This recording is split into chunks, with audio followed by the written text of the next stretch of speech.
Hello friends, मैं आपका दोस्त कुलदीप चौहान स्वागत करता हूं आपके अपने यूट्यूब चैनल स्टडी एवन में। तो दोस्तों, आज की जो वीडियो होगी वो सड़क चिन्हों से यानी कि यातायात के सड़क चिन्हों से रिलेटेड होगी और ये यूपीएसआई के लिए वीडियो है। जैसे कि आपको पता है कि यूपीएसआई का एग्ज़ाम आने वाला है, तो उसी के उद्देश्य से वीडियो बनाई गई है। इन सड़क चिन्हों में 3 प्रकार के सड़क चिन्ह दिए गए हैं। पहले आदेशात्मक सड़क चिन्ह, दूसरे सचेतक सड़क चिन्ह और तीसरे सूचनात्मक सड़क चिन्ह। आदेशात्मक सड़क चिन्हों में क्या होता है, हमें आदेश दिया जाता है, और सचेतात्मक चिन्हों में जो है हमें सचेत किया जाता है, यानी कि हमें चेतावनी दी जाती है। सूचनात्मक सड़क चिन्ह जो हैं, इनमें हमें किसी बात की सूचना दी जाती है। तो इसके लिए हम इन्हें 3 पार्ट में डिवाइड कर लेंगे और 3 पार्ट में इन्हें पढ़ेंगे। आज जो हम पढ़ेंगे वो केवल आदेशात्मक सड़क चिन्ह पढ़ेंगे। तो चलिए देखते हैं सड़क चिन्हों के बारे में। इनको इंग्लिश में mandatory road sign, cautionary road sign और इंफॉर्मेशन रोड साइन बोलते हैं।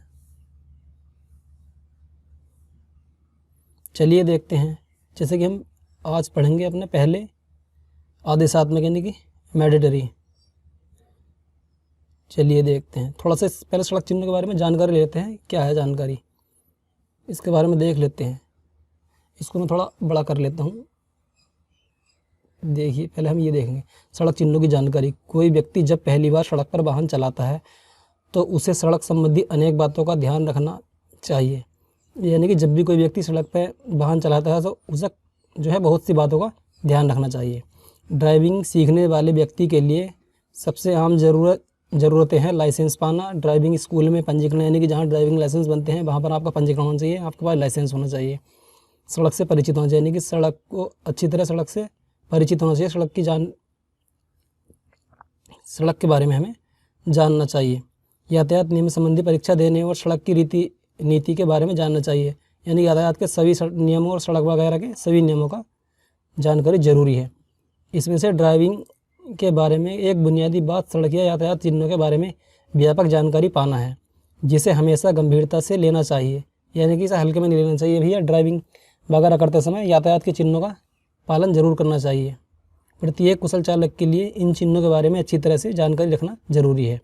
चलिए, इससे आगे कुछ नहीं है, इसमें इतना ही समझ गए होंगे आप कि सड़क चिन्ह होते क्या हैं। आगे चलिए देखिए, अब हम डायरेक्ट अपने सड़क चिन्हों पर चलते हैं। फालतू में ये सब बेकार की बातें हैं। देखो, इस तरह के सड़क चिन्ह आएंगे आपको, अभी आगे दिखाएंगे। देखिए, ये आ गया आदेशात्मक सड़क चिन्ह। ठीक, मैं आपको दिखा देता हूँ। देखो, इस तरह के होंगे। पहले हम थोड़ा सा इसके बारे में पढ़ लेंगे जब देखेंगे। तो चलिए देखते हैं। देखो, आदेशात्मक सड़क चिन्ह पहला, इधर देखिए, ये मैंडेटरी रोड साइन, तो हम केवल हिंदी में पढ़ेंगे। देखते हैं। सड़क के निश्चित क्षेत्र में यातायात के लिए इन चिन्हों का पालन करना आवश्यक है। ये चिन्ह दर्शाते हैं कि व्यक्ति को क्या करना चाहिए और क्या नहीं करना चाहिए, यानी कि ये सड़क चिन्ह जो हैं केवल व्यक्ति को ये दर्शाएंगे कि हमें करना क्या चाहिए और क्या नहीं करना चाहिए। आमतौर पर आदेशात्मक सड़क चिन्ह गोल आकृति और लाल किनारे वाली होते हैं। भैया गोल आकृति में होंगे, लाल किनारे वाले होंगे। इनमें से कुछ नीले रंग के होते हैं, कुछ नीले रंग के होते हैं। भाई, रुकिए और रास्ता दीजिए के लिए आकृति में क्रम से अष्टभुजाकार और त्रिकोणीय होते हैं। जो रुकिए का और रास्ता दीजिए के चिन्ह जो होंगे भैया वो अष्टभुजाकार में होंगे, यानी कि अष्टभुजा वाले होंगे, और त्रिकोणीय में होंगे, यानी त्रिभुज टाइप होंगे। आगे दिखाऊंगा मैं आपको। इन चिन्हों के उल्लंघन पर भारी जुर्माना या दंड का भुगतान करना पड़ सकता है, यानी कि आपको अगर इन चिन्हों का आपने उल्लंघन किया है, पालन नहीं किया है, अंधाधुंध भागे चले जा रहे हैं, कुछ देखा नहीं, तो उसके लिए आपको दंड और जुर्माना भी भरना पड़ सकता है। महत्वपूर्ण बात यह है कि इनके उल्लंघन से बड़ी दुर्घटना भी हो सकती है। भैया जाहिर सी बात है, अगर आप नहीं इनका पालन करोगे नियमों का, या इन चिन्हों को देख नहीं रहे आप, कुछ भी नहीं, चले जा रहे हैं, तो भैया दुर्घटना तो होगी। देखिए, इस तरह के रहेंगे ये सब जो है आदेशात्मक सड़क चिन्ह है। अभी इन्हें हम यहाँ नहीं देख कर, हम एक एक करके यहाँ देखते हैं। देखो,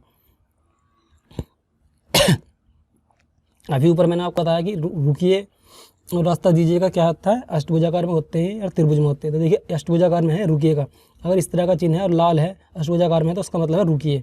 ठीक, देखिए त्रिभुजाकार में इस तरह का चिन्ह है, लाल है, तो है रास्ता दीजिए, गिव वे। आगे चलिए, इसका ये गोल घेरे में है और ऊपर तीर है, कटा हुआ है ये, तो इसका मतलब प्रवेश निषेध यानी कि नो एंट्री है कहीं पर भी आप। ये है आने वाले यातायात को प्राथमिकता, यानी कि गोल घेर में इस तरह का चिन्ह है, छोटा लाल है और बड़ा काला वाला बड़ा है, यानी कि बड़ा काला बड़ा है, तो इसका मतलब है आने वाले को प्राथमिकता दे रही है, वो हमारी तरफ को आ रहा है इधर, उसको पहले यानी कि प्राथमिकता से दे रही है कि पहले वो निकलेगा। ये लिख रहा है priority for on coming traffic. ठीक, मोटर वाहनों का आना मना, यानी कि ये जो है यहाँ पर मोटर, किसी प्रकार के मोटर वाहन आने मना है। देखिए आपको दिख रहा है बाइक और कार है और वो कट का निशान है गोल में, गोल लाल घेरे में, कि ऑल मोटर व्हीकल्स प्रोहिबिटेड। ठीक, अभी देखो ट्रकों का आना मना है, यानी कि ट्रक प्रोहिबिटेड, तो इसका मतलब है यार ये गोल घेरे में यार कटा हुआ है, तो यानी कि मना है, यहाँ ट्रक नहीं आ सकते। आगे देखिए ये है बैलगाड़ी और हाथ ठेला का आना मना है, यानी कि बुल्लोक और हैंड कार्ट प्रोहिबिटेड, यानी कि ये बैलगाड़ी है और हाथ वाली गाड़ी है, हाथ ठेला का, उसका आना मना है, कटा हुआ है। ठीक, यहाँ केवल ऊपर बैलगाड़ी और हाथ का था, यहाँ केवल बैलगाड़ी का है, बैलगाड़ी आना मना है। बुल्लोक कार्ट प्रोहिबिटेड। आगे देखिए तांगे का आना मना है। अब तो खैर तांगों के ज़माने चले गए, पहला तांगे होते थे, आपने देखे होंगे, और घोड़ा तांगा में आप बहुत बैठे होंगे। इसका मतलब है कि यहाँ घोड़ा तांगा का आना मना है। कुछ स्थान होते हैं जहाँ घोड़ा तांगा का आना मना है, यानी कि दुर्घटना संभावित क्षेत्र होगा तो यहाँ उस पर मना लिख क्या हुआ होगा, तो बोर्ड लगा हुआ होगा इस तरह का, यानी कि तांगाज प्रोहिबिटेड, तांगों का आना मना है। अब ये देखिए हाथ ठेला का आना मना है। वहाँ पर ऊपर एक में था कि बैलगाड़ी और ठेले का आना मना है, एक में था केवल बैलगाड़ी का आना मना, और इसमें केवल ठेले का, हाथ वाले ठेले जो हैं उनका आना मना है, कि इस तरह के ठेले जो वाले आप नहीं ले आ सकते इस क्षेत्र में। Hand cart prohibited. आगे देखिए साइकिलों का आना मना है, साइकिल प्रोहिबिटेड। देखिए जिसके बारे में थोड़ी बहुत जानकारी देनी होगी मैं ऑटोमेटिक आपको दे दूंगा, इनमें कुछ नहीं है, बस इनमें समझाना है, तो इसलिए हम ये पढ़कर अपना समय ख़राब करेंगे। ये इसी तरह से है, क्योंकि यहाँ पर जो है तेज़ गति वाले वाहन आते हैं, तो भैया एक्सीडेंट की संभावना है, दुर्घटना की, तो इसलिए साइकिल वगैरह यहाँ मना है। यहाँ देखो पदयात्री का आना मना है, पेडेस्ट्रियन प्रोहिबिटेड। ये देखिए ये है टर्न, राइट टर्न प्रोहिबिटेड, यानी कि जी को दाएं मुड़ना जो है ना मना है, यानी कि आप दाएं नहीं मुड़ सकते, किसी भी हालत में आप नहीं मुड़ सकते, वहाँ को मना है, क्योंकि हो सकता है वहाँ दुर्घटना संभावित क्षेत्र हो। आगे देखिए ये है बाएं मुड़ना मना है, अगर इस तरह का बाएं को चिन्ह दिया है और कटा हुआ है तो यानी कि मना है वो, और लाल उसमें होगा। ये देखिए यू टर्न मना है, यानी कि आप पीछे नहीं मुड़ सकते किसी भी हालत में, आपको अगर आप चाह रहे हो कि पीछे मुड़ जाए तो आप नहीं मुड़ सकते। इसके लिए जो होता है, इसके लिए आगे से रास्ता दिया हुआ होता है, तब आप मुड़ सकते हैं, ये नहीं कि आप कहीं भी से भी पीछे मुड़ जाएंगे, ऐसा इस तरह का है, क्योंकि उस क्षेत्र में आप पीछे नहीं मुड़ सकते, यू टर्न जो है वो मना है, यू टर्न नहीं ले सकते हैं आप। ये देखिए अगर इस तरह का चिन्ह है, दो गाड़ी आ रही हैं और कटा हुआ है, तो इसका मतलब ओवरटेकिंग मना है। जो देखा होगा आपने, ओवरटेकिंग करते हैं तो एक्सीडेंट की संभावना ज़्यादा रहती है, कि उन क्षेत्रों में ओवरटेकिंग मना है, यानी कि ये नहीं कि आप पीछे वाला आगे निकाल लिया है तो ऐसे नहीं कर सकते, आप पीछे हो तो पीछे ही चलोगे। ये देखिए हॉर्न बजाना मना है, हॉर्न प्रोहिबिटेड। देखिए इसके बारे में थोड़ा सा देख लेते हैं। देखो मैं बताना था आपको कि जहाँ बताना होगा मैं आपको खुद ही बताऊँगा, उसकी जानकारी दूँगा, तो देखिए इसमें देख लेते हैं। ये है आधुनिक समाज में अत्यधिक और अनावश्यक रूप से हॉर्न बजाना असभ्य व्यवहार माना गया है। जाहिर सी बात है भाई, फालतू में क्यों बजा फिर रहे हो, अनावश्यक जहाँ पे कहीं आवश्यक नहीं है वहाँ पे तुम फालतू में हॉर्न बजाते फिर रहे हो। अब ये थोड़ी किसी को दिखाना है, लड़की वगैरह का थोड़ी दिखाना, तुम्हें का दनादन हॉर्न पेलते फिर रहे हो भाई ऐसा कुछ नहीं है। तो उसके लिए देखो लिख रहा है, लेकिन अस्पताल और स्कूल आदि आसपास मौन क्षेत्र, लेकिन अस्पताल और स्कूल आदि आसपास क्षेत्र मौन क्षेत्र हैं जहां हॉर्न बजाना पूरी तरह वर्जित है। यानी कि जब अस्पताल वगैरह और स्कूल वगैरह होते हैं वहाँ पर आपने देखा होगा कि मरीज वगैरह डॉक्टर वगैरह को थोड़ी हॉर्न बजेगा तो प्रॉब्लम होगी, इसलिए वहाँ पर मना रहता है। स्कूल में बच्चों की पढ़ाई चलती है बहुत, इसलिए मना रहता है, तो इसलिए हॉर्न बजाना पूरी तरह वर्जित है। यह चिन्ह ड्राइवर को मौन क्षेत्र का पालन करने और हॉर्न न बजाने का निर्देश देते हैं, यानी कि आप चुप रहेंगे और हॉर्न नहीं बजाएंगे, हॉर्न बजाना मना है। अब देखिए 2m 2 मीटर, ये क्या है मतलब 2m से मतलब 2 मीटर, 2 मीटर चौड़ाई सीमा 2 मीटर है। इसके बारे में थोड़ा सा मैं आपको बता दूं, इसमें जो है 2 मीटर से चौड़े वाहन से ज़्यादा उस रास्ते पर नहीं जा सकते। एक बार इसमें देख लेते हैं। देखो, यह चिन्ह उस वाहन की चौड़ाई दर्शाते हैं जिसे चिन्ह के रास्ते के पार जाने के क्षेत्र में प्रवेश के लिए अनुमति दी जाती है। इस क्षेत्र में 2 मीटर से ज़्यादा चौड़ाई वाले वाहन के प्रवेश पर रोक होती है। यह कोई पुल या संकरा रास्ता हो सकता है। यानी कि देखो, कोई छोटा पुल है या कोई संकरा रास्ता है, यानी कि नेड़ा रास्ता है, तो वहाँ पर जहाँ पर केवल 2 मीटर चौड़े वाहन ही जा सकते हैं, उससे ज़्यादा चौड़े नहीं जा सकते। इसलिए वहाँ पर बोर्ड लगा होता है, यानी कि कोई अगर बड़ा वाहन है या 2 मीटर से चौड़ा वाहन है तो वो वहाँ पर उस चिन्ह को देखे वहाँ आगे ना जाए, नहीं तो वो फंस सकता है उसमें, या दुर्घटना हो सकती है, कोई भी क्रिया हो सकती है। अब ये देखिए, ऊंचाई सीमा, हाइट लिमिट दे रखी है इसकी 3.5 यानी कि 3.5 मीटर। 3.5 मीटर ऊंचा वाहन इसमें है कि 3.5 मीटर ऊंचा वाहन नहीं आ सकता। इसका देख ही लेते हैं इसका थोड़ा सा।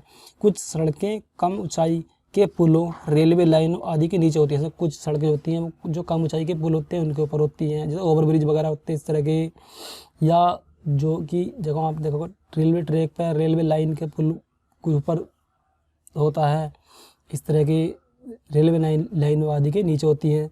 तो तुम्हें पता है रेलवे लाइन है, लगी हुई है लाइन, उसके नीचे सड़क है, तो ज़्यादा ऊंचा वाहन जाएगा, दुर्घटना की संभावना है। मान लो ऊपर रेल के लाइन के कहीं कहीं तार भी लगे होते हैं, उसके ऊपर से तुम वाहन उतार रहे हो, और वो तो 3.5 मीटर से ऊंचा आप नहीं ले आ सकते, ऐसा है। दुर्घटना और दंडात्मक कार्रवाई से बचने के लिए निर्दिष्ट ऊंचाई सीमा का कड़ाई से पालन किया जाना चाहिए। देख लो भैया, दुर्घटना हो सकती है और आप पे दंड भी लग सकता है अगर आप नहीं पालन करोगे, तो इसलिए इस चीज़ से बचना चाहिए, इसका पालन करना चाहिए। आगे चलते हैं। देखो, लंबाई सीमा, लेंथ लिमिट 10 मीटर, यानी कि ये इसका मतलब है, देखो ये है, इसका मीटर है कि 10 मीटर लंबा वाहन जो है आप ले आ सकते हैं। अगर कटा हुआ होता, कट होता है, यानी कि आप नहीं ले आ सकते, लेकिन इसमें है कि बना हुआ है, कट नहीं है कहीं भी, लेकिन ले आ सकते हैं।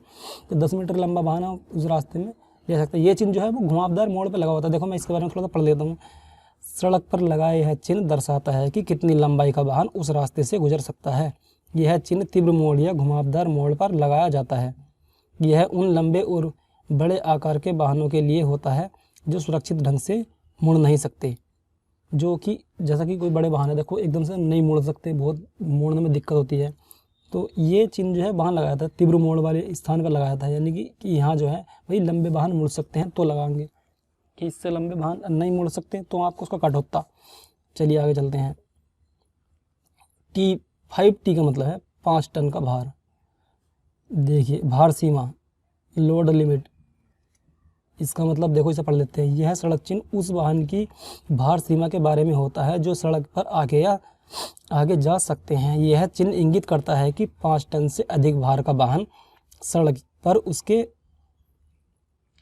पर आगे नहीं जा सकता, क्योंकि वहाँ कोई पुल हो सकता है जो 5 टन से अधिक भार सहन नहीं कर सकता, या वाहन का भार सहने में सड़क कमज़ोर है। अब देखिए, मैं आपको अपनी भाषा में समझाता हूँ। कोई पुल है, ये बोर्ड जब लगाएंगे कोई पुल वगैरह पे, यानी कि 5 टन से अधिक नहीं ले आ सकते आप। 5 टन तक जो उसका भार होगा ले आ सकते हैं, या 5 टन से कम का ले आ सकते हैं। 5 टन से अधिक का कोई भार नहीं ले आ सकते, क्योंकि यहाँ पे या तो कोई पुल है जो 5 टन से अधिक भार नहीं सह सकता, उस पर लगा हुआ होगा, या फिर सड़क ऐसी है जो ज़्यादा भार से बैठ सकती है, कमज़ोर है, तो उस सड़क पर लगाया जाएगी। सड़क की इतनी क्षमता नहीं है कि वो इस भार को सह ले, तो इसलिए इस तरह का चिन्ह लगाया जाएगा। एक्सल भार सीमा, जो पहियों का एक्सल का भार होता है उसकी सीमा, एक्सल भार सीमा 4 टन से अधिक ना हो उसके लिए लगाया जाता है। ये भी उसी का है, पुल वगैरह इसी चीज़ पे है, उसकी बस एक्सल की भार सीमा दे रखी है। ये देखिए, गति सीमा, स्पीड लिमिट 50, यानी कि इसका मतलब है वहाँ पे सीमा निर्धारित की जाए कि 50 से अधिक आप नहीं चला सकते। इससे कम कितनी भी चला लेंगे आप, लेकिन 50 से अधिक सीमा पर आप नहीं चला सकते। और आप सोच रहे हो कि अंधाधुंध पेल दो, तो ऐसा नहीं होगा। देखो, मैं आपको इसके बारे में थोड़ा सा बताता हूँ। यह चिन्ह वाहन की गति सीमा निर्धारित करता है जो सड़क पर लगे यातायात चिन्हों में दर्शाई जाती है। दंडात्मक कार्रवाई और सड़क पर दुर्घटनाओं से बचने के लिए निर्धारित गति सीमा का हमेशा पालन करना चाहिए। यानी कि जो गति सीमा है उसका पालन करें, या नहीं कि अपनी मर्जी से कितनी भी एक्टिव फिर रहे हैं कि बस एक बार वाहन आ गया तो रेस हैंड दो। भैया ये थोड़ी है, कहीं कैसे भी चला लोगे। देखिए, अब है गाड़ी खड़ा करना मना है, नो पार्किंग। देखो, नीले लाल में होगा, अंदर नीले, इस तरह का कटा हुआ होगा तो नो पार्किंग है। इस तरह का बोर्ड होगा कि लाल गोल घेरे में होगा, अंदर नीला होगा, कटा हुआ होगा तो यानी कि गाड़ी खड़ा करना मना है, नो पार्किंग है। अब देखिए एक बार कटा हुआ था, अब 2 बार कटा हुआ है, गुणा के निशान से है कटा हुआ, लाल गोल घेरे में है और अंदर नीला है, तो इसका मतलब है गाड़ी करना भी मना है और रोकना भी मना है। जो नो पार्किंग तो थी लेकिन अब वहाँ पर आप गाड़ी भी नहीं रोक सकते। देखिए अभी है बाएं मुड़ना अनिवार्य है। देखिए मैंने आपको बताया लाल और नीले में होते हैं, तो ये नीले वाले चिन्ह चल पड़े हैं। अब हमारे नीले वाले चिन्ह देखते हैं हम, नीले कलर वाले इस तरह का चिन्ह होगा और सफ़ेद इधर तीर होगा, तो इसका मतलब है बाएं मुड़ना अनिवार्य है। यदि दाएं, यदि संकेत विपरीत है, यदि इस तरह का चिन्ह है तो आप केवल बाएं मुड़ सकते हैं, ये नहीं कि आप राइट कहीं मुड़ जाएंगे। कंपलसरी टर्न लेफ्ट, यानी कि दाएं मुड़ना अनिवार्य है। देखिए अभी आगे देखिए, आगे चलना अनिवार्य है, यानी कि इस तरह का कोई चिन्ह है तो आप ये नहीं कि कहीं से भी मुड़ जाएंगे, कहीं से भी कट ले लेंगे, केवल आगे चलना आपको अनिवार्य है। केवल आप आगे चलेंगे, ना कि आप दाएं बाएं मुड़ जाओ या पीछे आ जाओ, केवल आपको चलते रहना उस रोड पे, कंपलसरी अहेड। देखो इस तरह का भी इधर ये बाएं है, इसका मतलब आगे चलकर दाएं मुड़ना, यानी कि इसका मतलब आगे चलकर दाएं मुड़ना है। कंपलसरी टर्न राइट अहेड, यानी कि पहले बाएं का था, अब है दाएं, कि इस आप आगे चल के दाएं मुड़ना अनिवार्य है आपको, ये नहीं कि आगे चल के आप दाएं नहीं मुड़ोगे। अब देखिए इस तरह का है, आगे चलना है या दाएं मुड़ना अनिवार्य है। अब पहले था आगे चलना है दाएं मुड़ना भी है, अब यह है कि आगे भी चल सकते हैं आप, दाएं भी मुड़ सकते हैं, या तो आप आगे चलेंगे या फिर दाएं मुड़ेंगे, इससे आगे आप कुछ नहीं करना। ये नहीं कि आप बाएं मुड़ रहे हो, या तो आपको आगे जाना है या आपको दाएं मुड़ना है, अब वो आप पे निश्चित करता है आप क्या करोगे। ये देखिए ये भी इसी तरह का चीज़ है, आगे चलना है या बाएं मुड़ना है, कंपलसरी अहेड और टर्न लेफ्ट, यानी कि आपको केवल आगे चलना है या फिर बाएं मुड़ना है। चलिए इसका मतलब है कंपलसरी कीप लेफ्ट, यानी कि इस तरह का चिन्ह बना हुआ है तो ये दिखा रहा है कि बाएं को दिखा रहा है कि आपको जो है चलना है और बाएं चलकर बाएं रहकर ही चलना है। ये नहीं कि आप रोड खाली है तो कभी दाएं भाग रहे हैं कभी बाएं भाग रहे हैं, ये नहीं कि साफ बना दिया गाड़ी को, कि साफ वो बोलते हैं ना कि नाजिम साफ बना दे, तो नाजिम वाले तरह साफ नहीं बनाओगे गाड़ी का, केवल आपको बाएं रहकर ही चलना है और हमेशा यातायात के नियमों का पालन करके ही चलना चाहिए। ये नहीं कि अंधाधुंध कहीं भी भगे फिर रहे हैं, तो आपको जो है बाएं रहकर ही चलना है, अब हमेशा अपने बाएं साइड से चलना चाहिए। अब ये देखिए साइकिल अनिवार्य साइकिल मार्ग, कंपलसरी साइकिल ट्रैक, देखो इस तरह का चिन्ह है, यानी कि उस पर साइकिल जो है कंपलसरी है, साइकिल चल सकती है, उस पर अनिवार्य है साइकिल के लिए। हॉर्न बजाना अनिवार्य है, इस तरह का चिन्ह है तो वहाँ आप हॉर्न बजा सकते हैं, हॉर्न बजाना आपको अनिवार्य है। देखो चलो इसके बारे में थोड़ा सा पढ़ लेते हैं। कुछ ऐसी परिस्थितियाँ होती हैं जहाँ जब हॉर्न बजाना अनिवार्य होता है, अचानक मोड़, आगे पर आने पर, खासकर पहाड़ी रास्तों में मुड़ने से पहले हॉर्न बजाना एवं एक सुरक्षित उपाय है। यानी कि अचानक मोड़ आ रहा है या कोई पहाड़ी रास्ते हैं तो वहाँ पे जो है आप हॉर्न बजाना आपके लिए अनिवार्य है, और ये सुरक्षा का एक बेहतरीन उपाय है। सुरक्षा होगी भाई, मान लो पहाड़ी रोड है, पहाड़ी इलाके हैं, तो वहाँ पे एकदम से मोड़ आ जाता है तो आगे का पता नहीं चलता, तो इसलिए, या कोई एकदम से किसी प्लेन रोड पे भी कोई अचानक मोड़ है तो वहाँ पे आप हॉर्न दें और अच्छा होगा। हॉर्न देना भी चाहिए अचानक पहले, कि सूचित करना चाहिए कि हम हैं, क्योंकि यानी कि जो सामने से आ रहा है, कोई आगे से आ रहा है, तो वो आपके हॉर्न को सुन के अपनी स्पीड, अगर मान लो कोई स्पीड तेज़ है या किसी भी परिस्थिति में है तो संभल जाएगा, वो कवर कर लेगा। आगे चलिए देखते हैं 30 का मतलब क्या है, ये अनिवार्य न्यूनतम गति है भैया, यानी कि यहाँ पर 30 गति सीमा जो है न्यूनतम 30 है भाई, इससे अधिक नहीं चला सकते आप।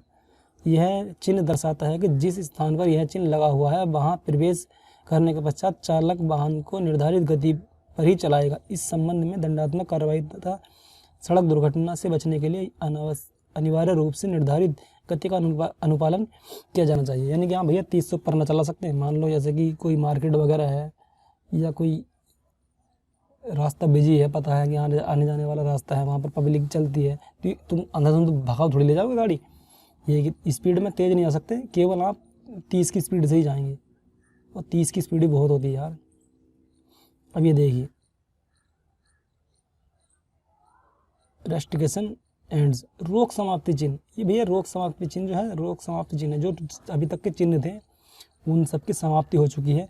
ये चिन्ह वो बताता है कि अब कोई चिन्ह नहीं है। देखिए इसके बारे में थोड़ा पढ़ लेते हैं। चिन्ह के जरिए सड़क पर दर्शाई गई कोई भी रोक यहाँ समाप्त होती है। यह चिन्ह दर्शाता है कि चिन्ह द्वारा लगाई गई रोक इस बिंदु के पार वैध नहीं है। लेकिन ड्राइवरों को आत्मसंतुष्टि नहीं होनी चाहिए और दुर्घटना से बचने के लिए सुरक्षा के सभी उपाय अपनाने चाहिए। अब देखिए, ये बता रहा है कि ये चिन्ह अगर आ गया तो इसका मतलब है कि सड़क पर आगे कोई चिन्ह नहीं है, कोई चिन्ह दर्शाया नहीं गया है। अब ड्राइवरों को वो दी गई है कि इसका मतलब ये नहीं है कि आपको चिन्ह नहीं है तो आप फिर से भी अपनी गलती दोहरा लो। आपको जो है बिल्कुल आत्मसंतुष्ट होना चाहिए और सभी नियमों का पालन करते चलना चाहिए। आगे भी अगर सड़क चिन्ह नहीं भी हैं तो अपने नियमों के साथ चलना चाहिए। ये चीज़ हमें बताई गई है। तो दोस्तों देखिए, मुझे लगता है हाँ, ये आज तक के लिए ये चिन्ह खत्म हो गया। अब हम कल पढ़ेंगे अगली वीडियो में सचेतक सड़क चिन्ह, यानी कि आने वाली वीडियो में हम सचेतक सड़क चिन्ह पढ़ेंगे। दूसरे पार्ट में इसके 3 पार्ट हो जाएंगे। और मैं आपको बता दूं कि यूपीएससी से रिलेटेड मैं बहुत सी अच्छी वीडियो आपके लिए लाऊंगा। और हो सकता है मूल विधि के बारे में, जैसा कि देखो मैं बताऊँ, एग्ज़ाम के जो वो अभी कहा गया है, वो कहा गया है कि नवंबर के लास्ट में एग्ज़ाम है। अगर नवंबर में एग्ज़ाम होता है तो मैं मूल विधि आपको नहीं दे सकता, ना ही कंप्लीट होगी कि एकदम से, क्योंकि मूल विधि को आप हल्के में न लें। मूल विधि अपने में कुछ है, ढंग से है। फिर ये नहीं कि साहब मतलब अल्ल जैसा नहीं कटेगा कि साहब अल्ल कट रहा है। इसलिए मूल विधि अगर मैं पढ़ाऊँगा तो बहुत ढंग के तसल्ली के साथ पढ़ाऊँगा। हो सकता है मेरे दिमाग पलटने की बात है, मैं पढ़ा भी दूँ। मैं इसी वजह से रुका पड़ा हूँ कि एग्ज़ाम जो है आने वाला है। अब अगर एग्ज़ाम की डेट हटती है या नहीं होता है नवंबर में, तब मैं आपको मूल विधि पक्का पढ़ाऊँगा तो पढ़ाऊँगा। लेकिन इतना मैं आपको प्रॉमिस कर रहा हूँ कि मूल विधि से रिलेटेड जो अच्छी बातें हैं, कुछ मेन पॉइंट हैं, वो मैं आपको इन 3 वीडियो के बाद मैं आपको मूल विधि के ही पार्ट दूंगा, जिसमें कि मैं आपको कुछ अंतर बताऊंगा। जैसे चोरी लूट डकैती में अंतर, अपहरण व्यापहरण में अंतर, आईपीसी सीआरपीसी में अंतर, इस तरह के मतलब अंतर बताऊंगा। और जी अपराध होते हैं जैसे कि क्षम्य अपराध, अक्षम्य अपराध, गंभीर अपराध, सामान्य अपराध, जमानती, गैर जमानती, इस तरह के सब अपराधों के बारे में बताऊंगा। तो ये सब जो है यूपीएससी से रिलेटेड है और मूल विधि से रिलेटेड है। तो इस तरह की बातें मैं आपको बताऊंगा इनके बाद। और हो सकता है कि मैं मूल विधि भी कवर आपकी करा दूं। इसलिए अगर आप चाहते हो मुझसे जुड़ना तो चैनल को सब्सक्राइब करें। ये वीडियो आपको अच्छी लगी हो और इसके आप अगले पार्ट भी देखना चाहते हो तो चैनल को आपको सब्सक्राइब करना है, वीडियो को ज़्यादा से ज़्यादा शेयर करना है, वीडियो को लाइक भी करना है। आज तक के लिए इतना ही। धन्यवाद।